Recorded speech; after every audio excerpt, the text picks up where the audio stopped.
right. Welcome, everyone. Welcome to our event on strategies and emerging tech to improve employee engagement and mental health. I'm Raj Sharma. I'm the CEO and founder of Public Spend Firm and GovShop. So we have a great panel, and if we could turn the cameras on, I know nobody's camera shy in this group, and I'll turn the screen off in a second so we can just see each other fully. We have, I feel blessed every day for what I do, and the amazing opportunity to work with, people like the people on this panel. So that to me is a blessing enough. And so we today have, and they'll do introductions in a minute. But Claire Hadar, CEO, founder of Winder, Carrie Schrader, CEO and co-founder of Mixtros. Both Carrie and Claire are part of our cohort and accelerator for women-led tech companies. So we're extremely excited and again, honored to be working with them. And then we also have Ulf Zitterberg, who's president and CRO, Chief Revenue Officer for Time is Limited. And Time is Limited is also a part of our growth program. And so all three companies bring great tech, and I love their missions and what they do. So we'll talk a bit about that in a second. And then we also have Amber Clayton joining us, who's the Knowledge Center Director for SHRM. I am so excited that she was able to join. It was last minute, but thank you so much, Amber, for just being able to make the time and being able to jump in, because I know the work you all do is so important. And so we look forward to really getting your perspective here as well. So I'm going to go ahead and turn this screen off so we can see everybody properly. Okay. And we'll have people joining in. I know we had about 70, 80 people register, and from all over the country, a lot of government, a lot of private sector. But let me just go ahead and jump into the discussion. So I like to always start with a quick speed round. So the requirement is no more than 1 minute for an answer. Okay. So we'll just start. We'll get a little personal in a minute with the second question, but I want to ask you first, please tell us about, your work, your solution, and the impact it delivers. So who wants to start and jump in? I'm happy to go first. So hi, as Raj said, Claire Hadar from Winder. Our solution pattern is essentially what our customers call a digital assembly line. We show companies where and how their people are working. And the problem that it essentially solves is all of our work is sitting in multiple applications nowadays. So we don't have actual physical production lines, and we help solve that problem for companies. Well, that was less than 30 seconds. Thank you. Thanks, Claire. And we'll come back and get personal in a minute. But who wants to, would Carrie or Ulf or Amber? Ulf? I'll jump right in. Oh, go ahead. I am Carrie Schrader, CEO and co-founder of Mixtros. Amber, I am formally certified as SPHR as well as CSP, because I was a former HR executive, but I lead a company called Mixtros, which is a SaaS platform for leaders to enable them to make strategic connections for people at their events, live, virtual, or hybrid, and collect data in real time. So it increases engagement, and also you have the ability to collect real-time insights, custom insights. And so that is me. Thank you so much. Great. Thanks, Carrie. And always great to talk to you. Ulf or Amber, you want to go first? Sure. Amber Clayton. I work for the Society for Human Resource Management, SHRM for short. We are a professional membership organization. We actually have over 300,000 members. We have HR and business executives. We also have students who are in HR, and that is worldwide. We consider ourselves the foremost experts and thought leaders on all issues impacting the workplace. My role is an HR Knowledge Center Director, and what I do is I oversee two components. One of them is our Express Request, which is a self-service option for our members that provides them a compilation of resources on specific topics, and it's all in one place to make it easier for our members. I also have a team of very experienced SHRM certified HR professionals. They assist our members with their employment-related questions. So that's actually part of their SHRM memberships. They can contact us via email, chat, phone, and they could ask us any HR related question, runs the gamut. And actually we answer quite a few questions, and I'll go into that maybe a little bit later. Great. Well, thanks, Amber. Thanks for joining. And Ulf. Great to be here. I'm Ulf Zetterberg, president of Time is Limited. Our focus and mission is to help companies navigate the much more rapidly changing workforce and also make sure that they stay on top of employee engagement, productivity, and collaboration. We're doing that by tapping into all the digital footprint that we kind of leave behind us or create daily in our messaging platforms, applications. And then we have a bottoms up kind of a coaching platform. So we empower team leaders to be very transparent with the team to kind of drive a much better, healthier work balance environment. Great and great work. And I know we're looking forward to also using your solution. So let me go ahead and ask the second question. So, every entrepreneur, everyone that's here, I know is really passionate about what you do, and it does take a lot of passion. So, what drives your passion about your solution? And I'm looking for the more personal I response as opposed to the we response. So what is it that makes you tick about what you do? Maybe we'll go in the same order. Claire, would you like to go first? Sure.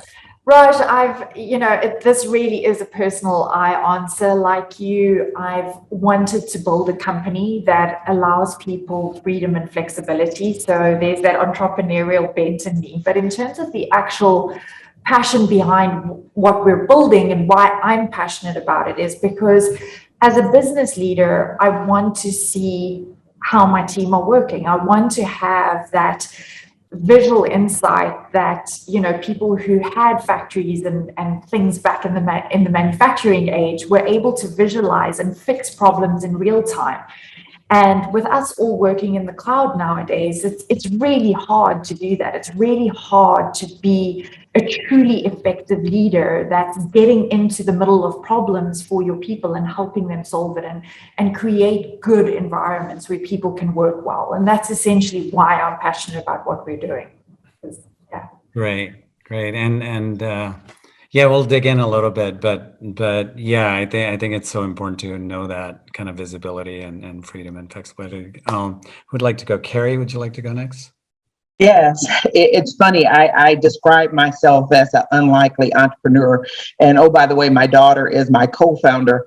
But one of the things that, because I had a 25-year career in HR, we know it's all about engagement. And we throw these words around and we really don't realize what it is or how it impacts our most valuable asset. It's the human asset. And so I had always found in my career, everybody wanted to approach people really tech first and people second. And with Mixtros, we actually go human first, and then the tech supports those relationships. My daughter and I experienced an awkward weekend of networking on the same weekend, and she was with her peers and colleagues in New York, and I was with mine in Nashville. And when we talked about it, we said there has to be a solution. And when it wasn't, we literally left our roles and created Mixtros as non-technical first-time entrepreneurs. But we've been successful because we really are out. I'm out to bring back face-to-face collaboration with that twist of technology and the ability for everybody to get a return on the investment, whether it's the event leader, the attendee, or if a sponsor's in play. And so that's what makes this crazy journey really palatable, because I do know we're solving for something, but nothing beats human to human connectivity. Great. And Ulf?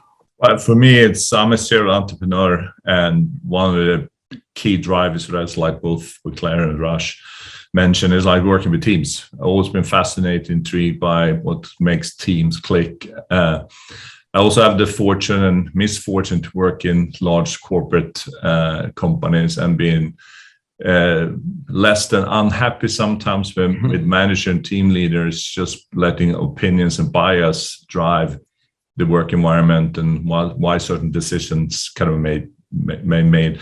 So for me, it was a passion when I kind of found my home with Time is Limited and kind of joined them as a co-founder. So that combining my kind of a data nerdy side with like the team side that have a kind of a data-driven model that you can also hopefully then kind of take some of the bias and opinions out of it. Absolute tech is not to solve all the problems, right? But it's kind of it takes some kind of myths away, and it also forces us to explain then why certain team works in one way and other teams work in a different way, and we can learn from that. But I think it's more by being transparent. I think it's important also with tech. This is not the big brother.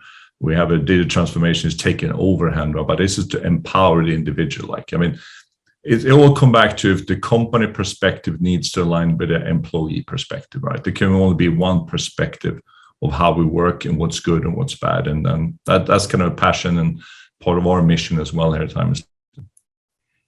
Great, thanks. And we'll, that alignment is so important too. And Amber. Well, I actually, when I was in high school, I wanted to help people. I knew that was going to be in my career. Wasn't sure what it was going to be when I graduated, but I ended up in resources after working in retail and worked my way up. And I've been in human resources for over 20 years. I was really excited to join SHRM because I feel like we're the pinnacle of HR professionals, and we do help to elevate the HR profession. So while my clients in my other roles as an HR practitioner were the employees, now I'm actually helping the HR professionals. I'm actually sharing my experience and knowledge with them so that they can be successful in their particular positions. And I think that last year, at the height of the pandemic, it elevated HR. All businesses needed HR. They needed someone to be able to help navigate them through that, the sticky situations and the complexities of the new laws and regulations. And so I take pride in that and in helping to elevate the HR profession. Great. And it's so critical. I think our people are everything. I don't care what type of organization you're in. So that kind of, leads me to the first question. I'm just looking at my notes over here. With everything going on right now, I mean, there's a lot on everyone's mind. So I want to, first of all, just encourage actually our audience here, everyone to please chime in. If you've been to any of my sessions, I like to call on people, so don't be, so I may call on some people, but please chime in, ask questions. We can even, if we have time, we sometimes bring up people on stage, as they say on Clubhouse. But we'll, so please stay engaged and don't be afraid to ask any questions. So we'd love to do that. But let me, and for all of us here, this is a conversation, so I'm not going to go around and ask each person to chime in. So let's make this, as engaging as possible. So the first question is, what's on your mind, right? When we think about COVID and workplaces within the context of this discussion, what's on your mind right now? What keeps you up in some ways, as we think about what's happening out there in the changing work environment? So for me personally, I haven't had challenge as far as my team and COVID. We actually were busier than ever last year. We had over 60,000 member inquiries all about COVID pretty much. And so my team actually was primarily remote pre-COVID. So it didn't really impact us as much as other employers. And, what we found with our members is that, they had to do things like furlough, they had to lay off, businesses shut down. Some employers went completely remote, some went hybrid. There were a lot of different things that were happening with employers. And even now we're starting to see high turnover employees. We're starting to see, more people resigning. There is, many changes over the last year with the way that the work environment has worked with the pandemic. And so I couldn't pinpoint a particular challenge because so many employers have different challenges depending on their organization. Yeah. So something that's really front and center of my mind is I'm wondering how long it's going to take organizations to realize that they genuinely cannot go back to what we had before. And I'm particularly saying this through the eyes of I am a millennial. And I'm one of those frustrating employee types in the company that want freedom. And I want to be able to work from anywhere at any point in time. And I want to be able to structure my own workday so that I don't have this hard barrier between my life outside of work and this bubble called work. I want everything to be intertwined. And in many ways, I see COVID as being such a gift to the world because it forced us into that mode where everybody got to experiment in real time and actually saw it works. Yes, there's downsides, but there's always downsides. And I'm sad at the moment because I'm seeing a very, very large push to try and go back to the way things were pre-COVID. And I think it is absolutely the wrong way to be going. There's a new era has dawned, and we need to embrace it fully. Hallelujah to that. Yes, embrace the change. Yeah. I think it's just speeded up change, COVID, more than anything else. I think there was a generation shift in what work means. I think that gave us more time to reflect because COVID was supposed to be here a couple of months and we're in here now for like a year plus. So it really, everybody had to take a kind of a deep breath and sort of think about what the meaning of life is and what do you want to accomplish, what's purpose. And then the digital transformation was already happening. I think most companies, various degrees, already was overwhelmed by all the new tools and the move to cloud, etc. But I think it's the biggest change that it's the speed of change, kind of about the reflection. I think at least for me, working now for almost 30 years, that feels very old. But it's the first time ever in my work life there was somebody that pauses you and forces you to reflect over what you're doing, because we all got there. Because during part of COVID, things actually stopped. Even if the world continued to move, right, but it stopped, and you started thinking about what the whole thing. I mean, conversation with my kids and friends, right? What's the meaning of productivity? Have changed. Productivity is what I want to do with my time. It doesn't mean what the company views for productivity, right? Purpose about sustainability, like what matters. So I think that's the biggest change. And I agree with Claire. I think everybody trying to back, right? That you're going to lose. We're not going back. This is like this train has left the station, so you just got to start to embrace it and just go. And I think that scares many organizations because they used to go to benchmark, but there's nothing to benchmark against because everything is new. So it's test of leadership, a massive test of leadership the next couple of years. Well, I want to jump in, of course, as well. And my daughter happens to be a millennial, so I get a daily dose of, how the world really should be. But I will tell you, with a 25-year corporate experience, this last year, I'm into being a change agent. I like to lead with change, but I was very used to in my corporate career walking down the hallway and seeing butts and seats. And I have been speaking on panels and with people when I hear from the employer side, like, oh my goodness, people are ghosting me. Oh my goodness, this turnover rate is high. I think Amber can agree.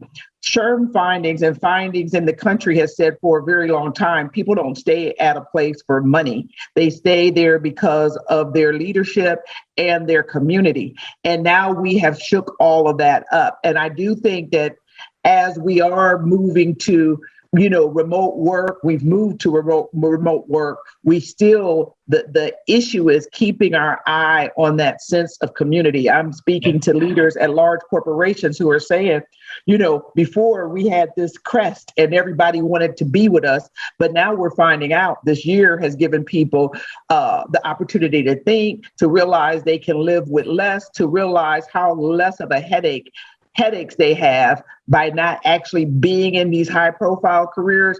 And what they're telling their employers is, if we're not coming to work, like, I don't really want to come, but I miss that sense of community. And those are the things we have to start looking at, because if you're not careful, what you'll do is allow all of your employees to build their own culture and norms. And even when it's time to come back to work or to come in for a meeting, because I personally believe even outside of mixtros, there is something to face-to-face connectivity, perhaps not the old model or every day, but certainly to be able to have that kind of interaction so we can keep identifying synergies. If we don't have something that keeps us connected, then we're almost just doing tasks for a company and not fully understanding and embracing the importance of wholeness. And so those are the things that corporate leadership truly has to start. Like, it's no longer do what I say do. And I think that's the biggest shock for people, because I know for a fact, when I was sitting in my corporate seat, if somebody would have came up and said, you know what, I need days off, time off to take my dog to the dog groomer, my child, even to a doctor, like, okay, where's your sitter? And you're an executive, so how can you do that? Or you're a manager and you want to get to the executive ranks. We all have had a mind shift. And even as a person that leads a small organization, I have to tell you, my people are more productive outside of that office than they ever were inside the office. And, it is what it is. So those are my 2 cents. So I just want to share, if possible, we actually do a lot of research, and we've done a lot of research on COVID over this past year, and just some data that might be of interest to everyone. Over 2 in 5, 43% of HR professionals actually said that their organization has seen higher or much higher turnover in the past 6 months. And Carrie mentioned the reasons why people leave an organization. And surprisingly, it's now for better compensation, 53%. And then 42% is for the better work-life balance. So interestingly, the U.S. executives perceive or believe that their employees have left because they want better advancement opportunities or better benefits. And there's this disconnect between what the executives think, or the reasons why their employees are leaving, and why employees are actually leaving. It actually has become an employee-driven market. It used to be employer-driven, and I know Carrie kind of touched on that. We're already seeing in our research that over 40% of employers are not planning on bringing all of their employees back to work. They're planning on either doing fully remote or hybrid of remote and on-site. So they understand that they're having challenges bringing people in if they're not going to be flexible with that. Amber, I do want to just add to that although I haven't saw those findings because I'm not dealing with that, I would say the reason people are leaving for money right now because they know there's a lot of money out on the table. The problem is once they cross over, if that environment isn't suiting, they're looking for something else. And a part of the reason the money is flashing because people are now realizing in many instances they were underpaid. They were bargains. And now that they can get out and there are people fighting for talent and get paid, I don't even want to say extra, but at the baseline they should have been in the very beginning. So that's part of the problem. And I think, if I could add to that, is I think we just saw, right, 4.6 million people last month, highest rate in decades that shifted jobs, right, resigned. 4.6 million people in the US. It's huge, right? And so what's going to keep people there? And if employers, leaders, managers don't realize that, yes, compensation is definitely one thing, but what is your differentiator as an employer beyond the compensation, right? So all of us can say, maybe we can lift our pay, but what's going to be your differentiator beyond being, paying people the same as much? And that's so critical. And the cost of losing people is so expensive too, right? That's the other thing. It's in terms of, so let me just jump ahead to that question. Sorry, go ahead. Raj, sorry, can I weigh in there? Because I also want to speak to the anonymous question that was asked in the chat there, which is, how do we actually keep that sense of community? Yeah.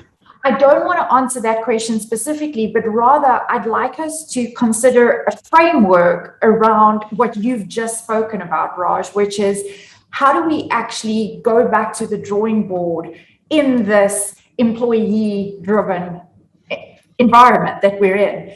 And I think we have a lot of lessons that we can take from the world of technology. technology used to very much be, it was all about the tech. And very, very quickly, people realized it's not about the tech, it's actually about the way the user interacts with that. And so that's why you can see this whole like huge growth in UX and usability in the world of tech. And essentially what's happening in terms of employee experience right now, they're going through that same evolution right now, where before the way we used to architect companies was essentially, well, I recruit somebody, I onboard them, and what that feels like or what that experience is actually irrelevant as long as I can just shove the employee through that and get them to the point where they're generating revenue for me. And that is completely the wrong framework to be thinking about this. Business leaders actually now need to step into that usability mindset, okay, design thinking mindset, and truly start designing employee experiences and employee environments. And that takes a lot of work. It's like, and it comes back to the base question: how does my company make somebody feel when they're interacting with a job advert? How does my company make an employee feel when they're onboarding? And that goes all the way through compensation, rewards, recognition, even offboarding. Is their offboarding experience as amazing as the first day? And I think that's where we have to essentially step back. It's not just about addressing Zoom or video fatigue. It's actually about going back to the entire employee experience. And I would agree with that. And what Carrie said about workplace culture, this is all about workplace culture, being flexible and supportive and empathetic to what's happening with employees and ensuring that they're getting the information that they need and that you're communicating with them, especially when they're not on site, they're doing things remotely. So yes, I would agree. From the time that you touch that person in the recruiting process to the time that they leave, it's really important to look at that and make sure that you're incorporating, that workplace culture to ensure that they're engaged in staying with the employer. Yeah, that leads me. Sorry, go ahead. I also think that it's the social context, right? Because you want to be seen all the time. In the office environment, it was easier, kind of like the carrier. You walked around, you can talk to people, you had a sense. Right now we sit remote, people still feel like, am I seen? Do I mean something? So there's a purpose that is completely lost. So I don't know how you're going to do that in a digital world, but I think you need to get that kind of a social community context back in a way. That people have a chance to be seen, to feel a part of something, even though I want to have my flexibility. So it's kind of it's a tricky balance that you want to have the flexibility, but at the same time you want to be part of something, right? And being seen. And I think onboarding in the future is going to be, it's not a one-time thing; it's a constantly onboarding. Because if you kind of show up with all the flair and give away since the first 3 months, right, and then after that it's like 6 months of loneliness, like you're not going to stay. So you're gonna design that process like it's an ongoing activity, it's an ongoing kind of care of the employee. So critical. And let me jump to just looking at time here. I want to jump to some of the work you all are doing. It's so critical. So we know tech has a role to play on almost anything that's going on in the world right now, and you all are obviously building tech companies and tech solutions. And I know, Amber, I'm sure you also have a perspective what you're seeing across your kind of membership base. So how are your solutions really addressing some of the challenges in terms of, this new hybrid work environment, employee engagement, and making people feel, sense of community, all those things that you've mentioned so far? So maybe we can just go around and talk about each. So if we could keep that to not too long, but just start that discussion of what are your solutions doing to address these issues? I have to say I am grinning along with everyone else, but truly what Mixtros does, even prior to the pandemic, was all about bringing people face to face and having conversations that make sense. And even that question that was, Zoom fatigue or Microsoft meeting fatigue. These platforms were not built for peer-to-peer interaction. They were built to speak one to many, or like we're doing in a panel and speaking. What Mixtros does is actually take large groups, so it could be 50 to 50,000. And when it's time for project team development, when it's time for lunchtime seating, when it's time for breakout rooms in Zoom or any of those other platforms, hop in Wova. Mixtros takes it's a strategic tool for leadership to have 10 inputs so they can ask 10 custom questions, weight those questions so they can have a bearing on the outcome of the groups, and then are able to send them things to talk about, things to do. The attendees can actually see why they were put together in rooms. They can connect with each other, and all the while it can all be viewed on an administrative dashboard, and the data is there after each event. And so we happen to be in colleges and universities on business and conferences and conventions and business enterprise with 500 or more employees who really understand that engagement is not a word, but actually leads to profitability in all three of those verticals. So we took a stand prior to COVID. We really created Mixtros so that people could collide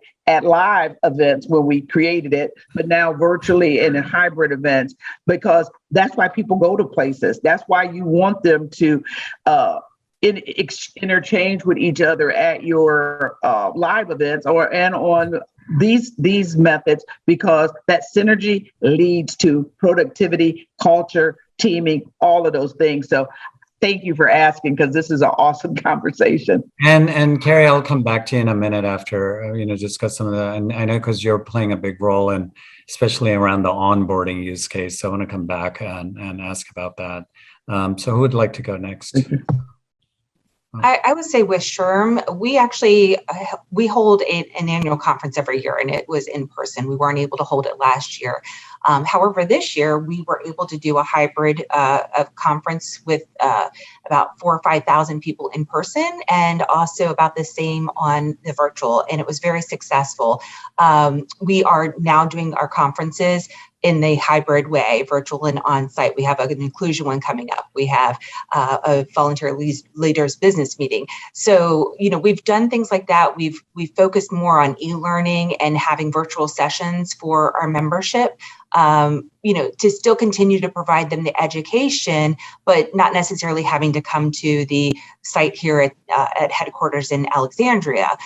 So that's kind of what we've done from the technology standpoint. And while my team is not able to provide specific recommendations on products and services, any types of technologies, we are able to talk to members about technology in general and what could be helpful for them in their particular workplaces. That's great. And I'd love to kind of see, what kinds of solutions, are being used across the board. And Ulf and Claire, I know you all are, in some ways, I think, building some unique solutions around understanding what employees are doing, right? Yeah, I mean, first it's simple. We got two parts of the solution. I mean, the first one, we're an analytics tool, so we can give a good view of how teams and company collaborates, time in meeting, focus time, etc. But the thing that gets me excited is the democratization of the data. We empower the individual to understand how they work, but also how to work in the context of the team, because that creates an enormous kind of engagement and positivity, because everybody wants to be a good team member. So when you start, it's not a top-down way to change. It's like it's a team change, because then you start to make a decision. How much time should we spend in internal meetings in our departments, right? What's useful? Can we consolidate how we spend time with other departments? Like, how can we better kind of help each other, cover for each other? So when you get that kind of insights, and we do it a little bit funny, because we have a little bit of a kind of coaching platform, we gamify it. So we allow people actually to guess a little bit how they work, and so they learn more about themselves. And that's actually surprisingly how little we know about ourselves. We have a view how we spend our time, but it's really a bottoms up change, right? That you trust the team, you trust the individuals to kind of make the right decisions, and I think that's how you get the productivity. And if a team leader trusts the transparency, it becomes a much easier change management process versus somebody tells you how much time we should spend in the meeting. So. And that data and visibility is so important. I think, Carrie, you talked about it, and I'd encourage, there's a number of people here in organizations, leaders, managers, right, in government, in private companies. I will come back to, you must explore these solutions. Mixtro's time is limited. And then Claire, you're doing the same thing, right? Looking at data, looking at what do we need. That visibility is so, I'll use the word damn critical. Exactly. Right. It is so critical, right? So what's your solution to that? Yeah, so what we've done is we've basically, and I want to share these assumptions around which we've built the product, because I think that's fundamental. If you look at what a human being needs in order to be able to be really effective at work, to be doing executive level thinking that involves innovation, creativity, those type of things, it comes back to Maslow's hierarchy of needs.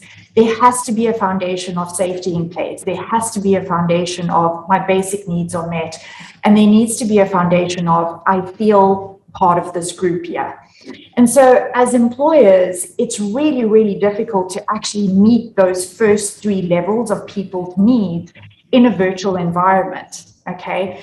And so what we're wanting to do with our product and what we are doing for the customers who are using it is that we're giving managers the tools to understand where and how people are working. So very similar to time is limited, we're looking at those analytics. Where are people working? What are the systems they're working in? How much time are they spending there? Where are the blockages inside those systems?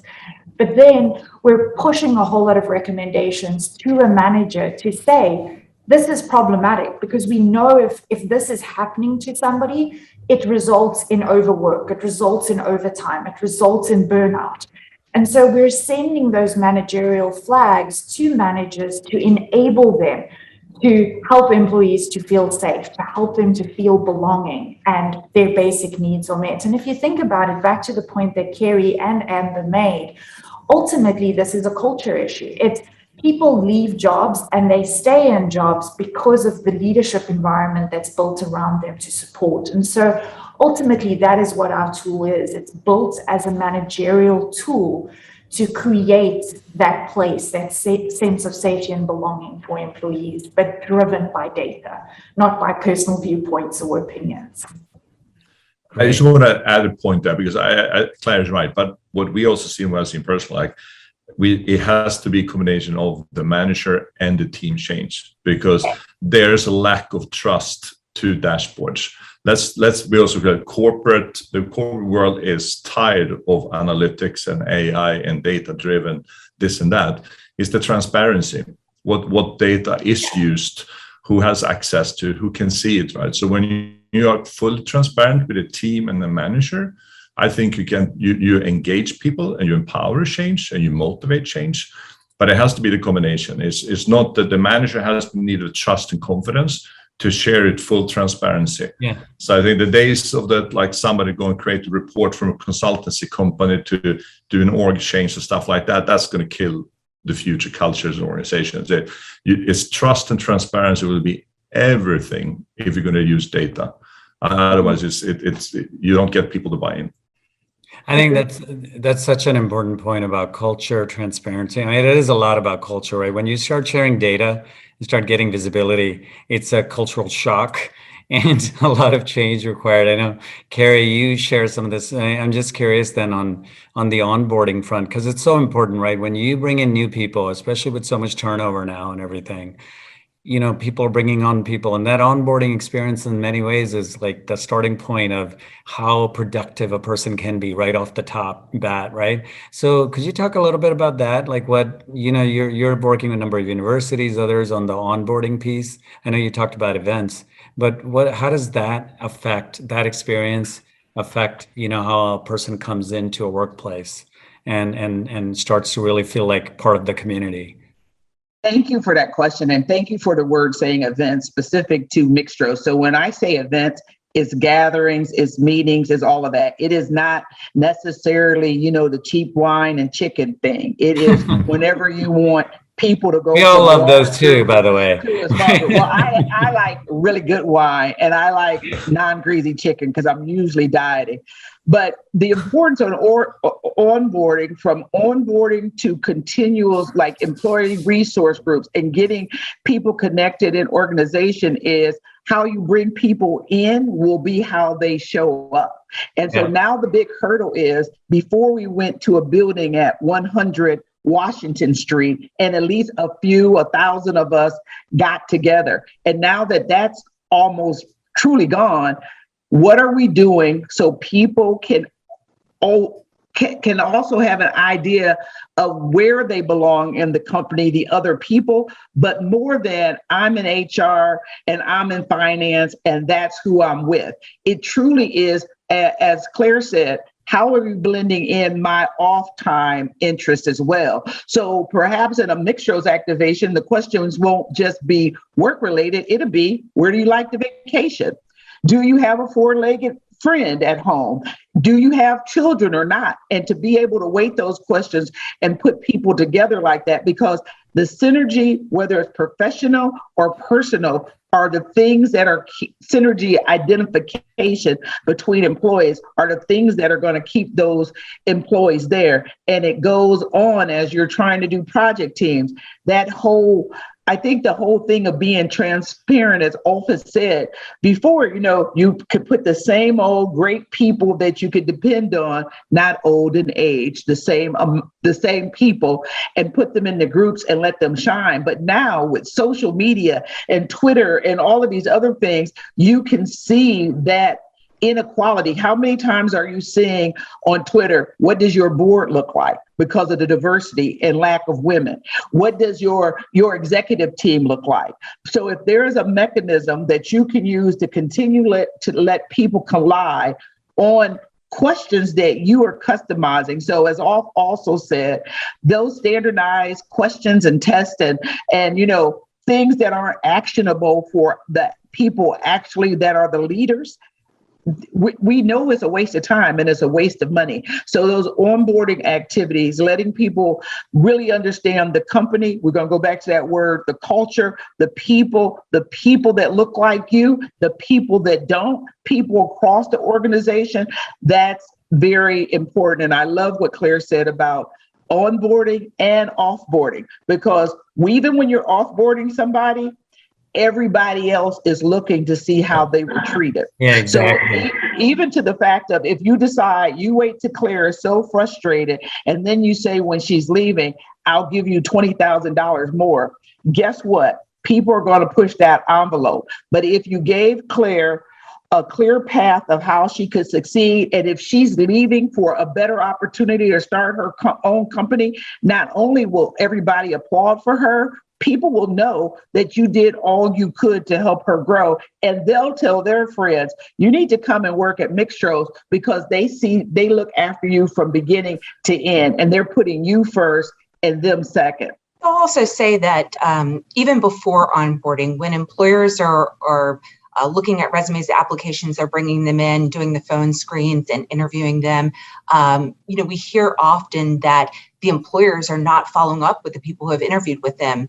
And, that's a potential candidate or potential employee down the road. And it's also your brand. They're sharing the information with other people. So people might not apply for your job if you're somebody that doesn't follow up with people who have had 3 interviews and they're waiting to hear back from the company. So I think it's really important to make sure, even before the onboarding process, that employers are bringing out the red carpet. Yeah. Well, let me. Yes, go ahead, Claire. I know we're tight on time. Do you want to move on to the next question? No. Please go ahead, and I'll ask my last question then. No problem. I also want to come back to this younger generation of people that are moving into the workforce, particularly Gen Zs. One of the very easy frameworks that we can again use to think about, but how do we create working environments for this generation specifically? We can literally turn to like games and understand why they engage with games the way they do. If you look at something like Minecraft, it's a place where the playing field is level. The same rules apply to everybody. Everybody has to play by the same rules. It's there. It's even ground. And then the second thing is they get to build worlds together in that place of freedom. You know what I mean? And so it's this closed environment, but it's the level playing field, and we get to create without somebody dictating to us how we get to create.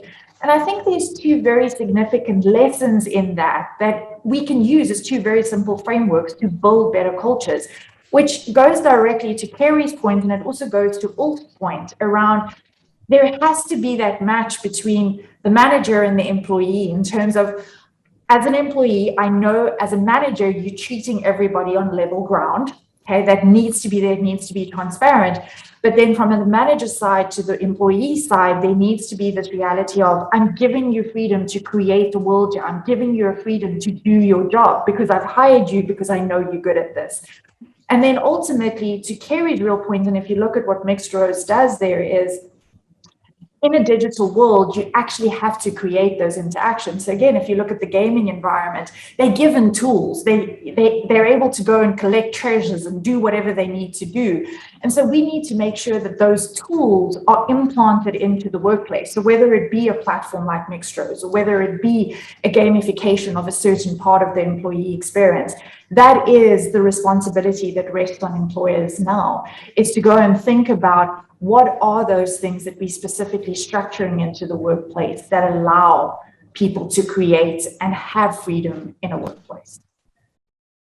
Great. Well, we could keep going down this path here, but so I think we've covered ground on a number of things. Onboarding, kind of, how do you keep that data and visibility we provide? And that's, I do really think, I'm being a data geek myself, just that visibility and starting with that is so important, right? And then the all the different things that we've talked about in terms of, how do you really kind of give people those meaningful experiences? So let me just go ahead and kind of ask the final question, looking at time here. You've been implementing and working with a number of clients. Could you point to some like, in maybe short sound bites here, successes that you're seeing, and what would you encourage others who are thinking about, whether it's people here or people that will be watching later, so if they want to try, how do they get started, I guess, with working with you? And because I think it's really important. We talk about culture change, experiments, and people having the ability to just jump in and not overthinking things. So what would you say to them? Hey, in terms of successes you've seen and how they can jump in? I think for us, it's like we have one thing in our tool that I haven't talked. We have something called socio maps, and there's nothing more powerful than when you can visualize data, because data can be a spreadsheet, doesn't make any sense. But when you look at a team, you start to see that why team member A is not as actively participating as the rest. It gives you kind of a signal, like, is that because they've checked out? Is it because we by not any intention kind of excluded them of some activity, right? So when you start to look at visualization of collaboration, it's very powerful. You get some things that you thought kind of confirm, but we have seen most of our clients get lots of kind of aha moments and kind of very actionable insights. And you don't need to be data science, you don't need to be a data nerd, just the power of visualization is extremely good. So I would say it's quite easy to see kind of get actual insights of our solution quickly without ever have to really learn it, but you need to be able to read a basic 3D map and you get a good feeling for what looks good and what doesn't look good with your team collaboration. Great. And I think, Ulf, we've talked about the socio maps. It's so interesting. And I think seeing those relationships in some ways, Kerry, you're kind of creating those communities in these events and other experiences as well. So that's great. And we're excited to try, as we work with Time is Limited also in some of these kind of different settings here. Yeah. So, Claire or Kerry or Amber? Yeah. Actually, I just wanted to mention, I failed to mention this earlier. SHRM actually has a department called SHRM Labs. And what we did last year was we created this Better Workplaces Challenge Cup. And it was for startups or technology companies that were working on benefits in workplace challenges. And so that's something that we do on a regular basis. While we don't have necessarily the technology here at SHRM, we do have a lot of resources and information that can help in all of the topics that we're talking about today. But we also have this department that's focused on getting more technologies to be able to help the workplace challenges. So that's where we fit into this equation. Great. And I know you have that innovation kind of initiative as well. So we'll be excited to explore that more. And something I know a number of kind of our companies here can explore as well. Carrie? No, I think one of the things that I hear most often from our direct client, who is the leader, the event organizer, the professor, whoever that is they will send us a thank you letter of like, not only did you make putting people in groups that make sense easy and unbiased, but we actually saw those people interacting with each other throughout the event or back in the office. And specifically on college campuses, we will have those leaders call back or write back to say, we actually saw this group of students now interacting. We'll have attendees write us to say, I never would have talked to this person had it not been for Mixtros. And inside large organizations, which we currently have clients, we've actually gotten the feedback like, we've worked here together for 5, 6, 7 years. I never knew this person existed. And again, because they're very large campuses, and we tend to hang with people that look like us, think like us, sit in HR like us, and we kind of shun everybody else. And the whole purpose for every organization, regardless of what it should be, is really to get people to identify, to see synergies across the organizations that you won't see unless you're prompted. So that is what makes me feel good every single day and stay in this game. Great. And that's so important to get those connections in. Ulf? Claire, sorry. No worries, Raj, not a problem. Yeah, so the first thing in terms of getting started with us, I would challenge every leader who is considering using our technology before they dive into our technology to actually make a very important decision. And that is, do we want to start in a small part of the organization? So do we want to trial this on like a team or a process? Or do we actually want to experiment with this across the org? Because I think those are two very different approaches. And then getting started with us, it's very easy. We're a complete, cloud application. So you literally just go and sign up with us on our website, Wonder, and the actual product itself is pattern.com. And our Chief Revenue Officer is also on the call, Seth Kessler. So please feel free to reach out directly to him, reach out to us. Very, very happy to start engaging with you on that. But I think as an organization, it's really important to understand, and Ulf said this, Raj, you've said it, when you open the data kimono, it's never pretty, okay? Like data doesn't lie, and it tells us very real, hard truths about our organization. And so we actually need to know, my husband also runs a data company, and he and I always joke and we say that we're janitors, because literally there's so much data, and ultimately it's actually about cleaning it up and deciding what is relevant and which of these problems are we actually going to address. And so you need to know if you're going to start that small or if you're going to open the whole kimono. Yeah, no. Well, thank you so much, everyone. This is, like I said at the beginning, one of my favorite discussions. And I feel like if all of us as companies do what you're saying, we can really do amazing things. And, more important than amazing things as companies is really lift up our people, which is the best thing we can do, right? And there's nothing better than that. So thank you so much for, the work you're doing. And we'll encourage everyone here, jump in, act. The companies that succeed, the organizations that succeed, act. They don't just think about it. They don't overthink. They don't analyze. They do it, right? That's the difference between great and just being out there and being good. So please take action.